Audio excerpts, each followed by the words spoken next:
What's up, everybody? It's your main man, Bennett, back here and again. And with me, just a little cherub sleep in the manger. So, welcome back to the Nacho Mama's Fantasy Football League Volume 5. 1, 2, 3, 4, 5th. We're going to get right into these rankings. I do not have time. So, sigh. Sigh, sigh, sigh.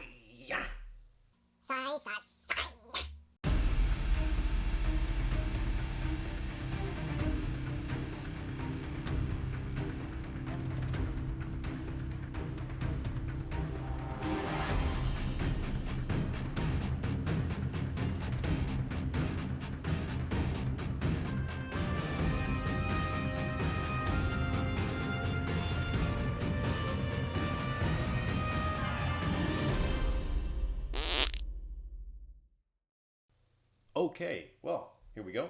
Going to go right into the 12th place team in these here rankings in ascending order, from worst to the best. 12th place to first. 12th place is kicking it with Young Ho. That's right, the only 1 and 4 team in the bunch, Samuel's team. Although Tony Pollard got about 15 points on the bench, it would not have been enough to claim victory, I think. Maybe. What did we have here?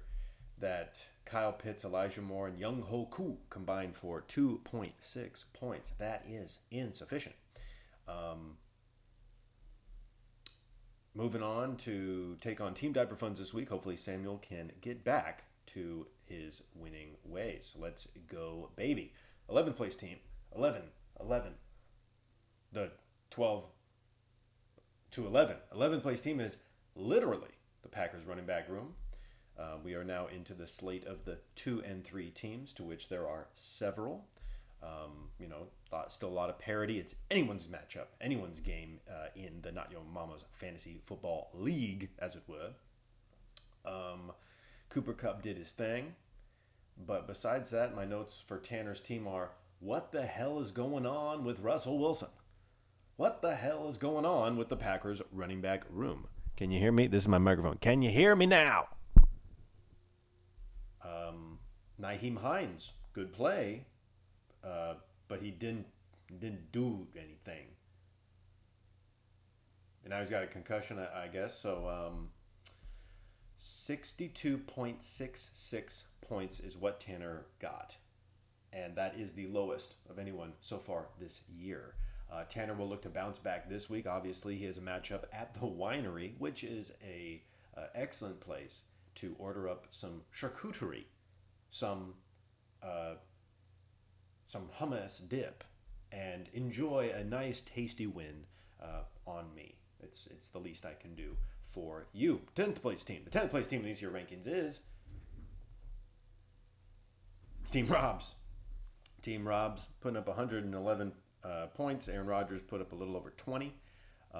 Couldn't get it done this week. Could not get it done. Even with Alvin Kamara, Aaron Rodgers, Stephon Diggs, they combined for over 60 points, which is pretty good to have 3 of your mainstay players get about 20 apiece, but could not get the job done against the great and powerful Grand Salami time. More on that team later. As luck would have it, Evan goes up against the dark horse turned Mr. Machismo powerhouse that is Darren and Oside Vedigo.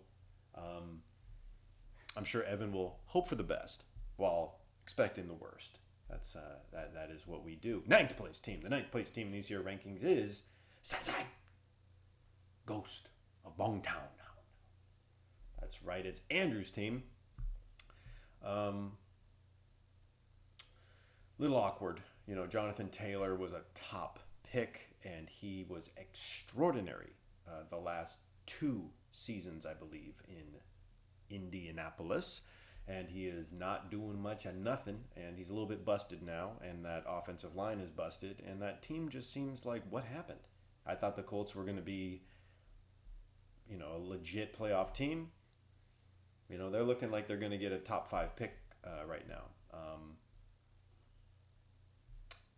He still got the victory against Tanner's team. Anyone would have defeated Tanner's team this week, so it's nothing to be too excited about. But he did get the victory This time, though, he will take on Betta with Chedda, reigning defending champion Ben, in a battle of the 2 and 3 teams. Someone will get back to 500. Next, we have the 8th place team, and it is Betta with Chedda. That's right. He went up against the Winery this week and was unlucky. Not so much because of how well the Winery did, but, I just think that some of his players just did not perform. 26-point performance from Derrick Henry. Outside of that, nobody really showed up to give him the win. Bad chain of events. Moving to 2-3 record. What are you gonna do? Down 4 slots essentially into this position. He goes up against the Ghost of Bongtown. Battle of the 2 and 3s. That'll be one to look out for, I think. Where is Ben going? Is he going to go to 2 and 4? I don't know. Time will tell. We move on to the 7th place team. The 7th place team in these here rankings is the Chateau St. Bargles Winery. That's right. Chateau St. Bargles Winery got the win. Second win of the year. Did it against Betta with Chedda. 123 points. Brees Hall and Raheem Mostert and Marquise Hollywood Brown. They did it for me. Snapped a 3-game losing streak. And I move on to now go against Tanner's team, as previously mentioned. Tanner is perpetually out for blood. So, blood and wine are of a similar... Moving on, the 6th place team now. 6th place team in these here rankings is Team Diaper Funds. Huh? How's she doing? She doing all right? Team Diaper Funds scored the most points of anybody this week. We call that the good old round of applause there. Boy, oh boy, facing the top swinging Dickel, Limp Biscuits, in a match up. Not a match down, but a match up. Was on the verge of becoming 1 and 4. Corey wouldn't have it. We have Josh Allen, Dalvin Cook, Ramondre Stevenson, Mike Williams. These 4 players combined for 105 plus points. Kaboom. Not only did Corey get the win, not only did he score the most points of anybody this week, but turns out the Minnesota Vikings are at the top of the NFC North with a 4-1 record, and this guy is a big Vikings fan. So things are just going well. Things are going in Corey's favor. He moves on to play Kicking It with Young Ho this week, so there you go. Samuel needs to correct the ship, or Team Diaper Funds will move back to a winning sort of culture there for Corey's team. We move on to the 5th place. 1, 2, 3, 4, 5, 5th. 5th place team in these here rankings is Master Cook. Master Cook. My notes for Allen's team are: Allen's team came in like a wrecking ball. That's Miley Cyrus. Specifically, his 2 main running backs. This is 2 running backs going. Lenny Fournette and Hefe Wilson, the junior, combined for over 50 points. That's really good from your running back position to have both combined for over 50. The rest of Allen's team did okay too. 16 points from the Niners defense. It's a big time. Tyreek Hill, Chris Godwin, Zach Ertz, okay numbers, and Matt Stafford only put up 12. So Allen could have done a lot better, I think. But a win's a win. What can you say? So we'll move on, and we'll notice that toughest matchup, maybe of the year thus far, is Master Cook taking on Limp Biscuits. It's a family affair. We love to see it. We'll move on to the 4th place team.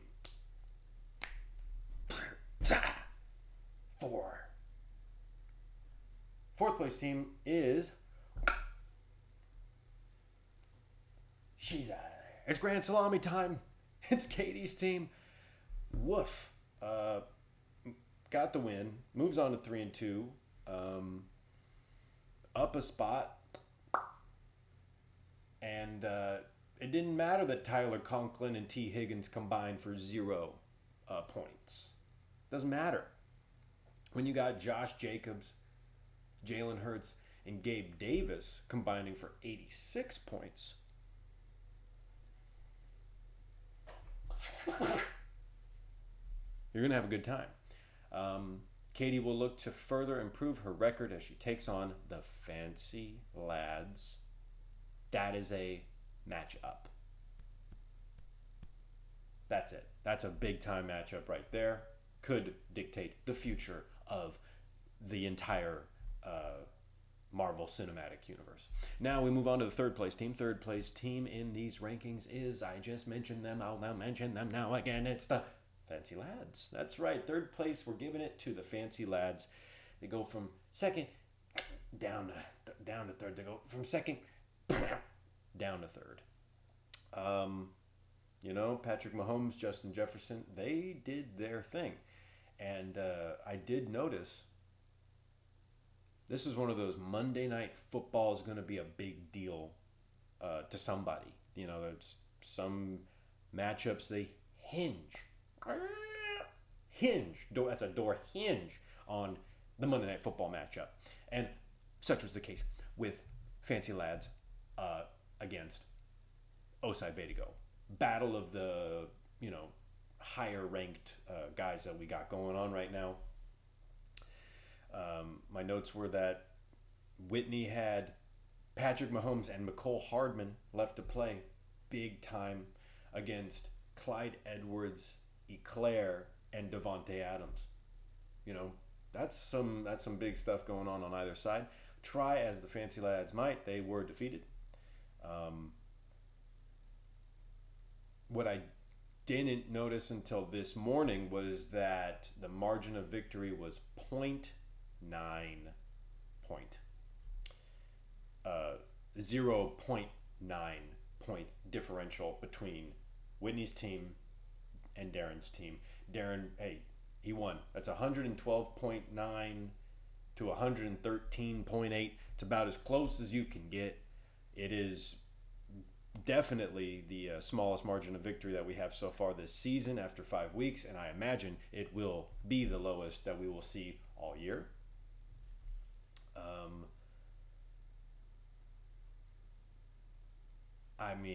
You could have done a number of things and won because of that point margin. Could have played Kenneth Walker or Jacoby Myers. I think he could have played Darnell Mooney instead of A.J. Brown, which you wouldn't. You wouldn't have done that. But if you did, would have won. So that's a battle of the 3-1s. Someone's got to advance, and someone's got to go 4-1. And it wasn't Whitney this time, but hey, it's still a top team. Got a lot of good pieces. Justin Jefferson, Patrick Mahomes. Moving on to second place. Second place team in these here rankings is, can you hear it? Can you smell it? It's Osai Betago, baby. It's Darren's team. Crazy ending to this matchup. Now, 112, 113 points, it's not that much, I think, in the bigger scheme. When you start getting into the 120s and 130s, really the 140s and 150s and beyond, 160 points, things like that, 170, then you're really cooking with real butter there. But 113.8, it was enough for Darren to get his 4th win. It's a precursor to the 5th win. Coming on hot.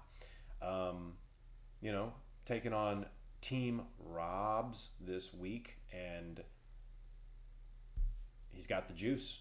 So far he's got the juice. Now the juice, which is different than the sauce. Some people, I'll do a quick little primer here. You either have the juice or you have the sauce. Sometimes you have none. Like if you're me, you have none. If you're, like Tanner's team right now, you don't have juice or sauce. But if you have juice, having the juice is great. Juice is good. It lasts a while, lasts a little while, lasts a few weeks. The sauce, though, the sauce lasts, can last forever. Last for months. Think about it. How long does a thing of barbecue sauce last in your fridge versus how long, some orange juice, for instance, would last in your fridge? It's obvious. Barbecue sauce is going to last a lot longer. So Darren's got the juice right now. He gets a couple more wins. That juice will convert into sauce. Way to go. Huzzah. So we'll move on to the first place team. You know him. You love him. He didn't win, but he's still at the tippy top spot. And it's Limp Biscuit. It's a Limp Biscuits. Limp Biscuits, the number one team, still got Saquon and Austin Eckler and Mark Andrews. And that trio is going to be formidable. And although he only lost because he went up against the best team this week. He still scored about 130 points, which would have defeated everyone except for Corey and Katie. So he got a little unlucky with this week's matchup. Hey, it is what it is. My notes for Michael's team include, hey, Michael, you can't have it all. You want the Padres to win, or do you want to win fantasy? Do you want a fresh delivery of a 24-pack of Coca-Cola Starlight? Or do you want to try Dream World? I kind of want to try that Dream World. Haven't tried it yet. I'd like to try it. So where am I going with this? I'm still reading my notes. Where am I going with this? Oh yeah, Padres won the wild card series, advanced to the divisional round against the Los Angeles Dodgers. Therefore, and in conclusion, you used all of your karma to get the win, or the Padres win. It is scientifically proven that God does not want you to always win. You need to experience the joys of victory, sure, but you also need to experience the woes of defeat. And that way you have what they call balance. So, we'll move on. This week, Michael Squad goes up against Master Cut. And it's a winner take all. Whoa, I didn't notice that. It's a winner take all. Winner take all in that affair. Now, this is Michael's first loss. Is he just going to go and win 4 more and lose another one? I don't know. Is he going to go lose 4 in a row? I don't know. He's got some really good pieces. He was in the playoffs last year. He'll probably be in playoffs again. That's all I got. That's all I got for these here rankings. Thanks for tuning in. And, if you have a comment. If you want to push the thumbs up, it's kind of like, it's meaningless. And that can be fun too. So, catch you this weekend, or whenever we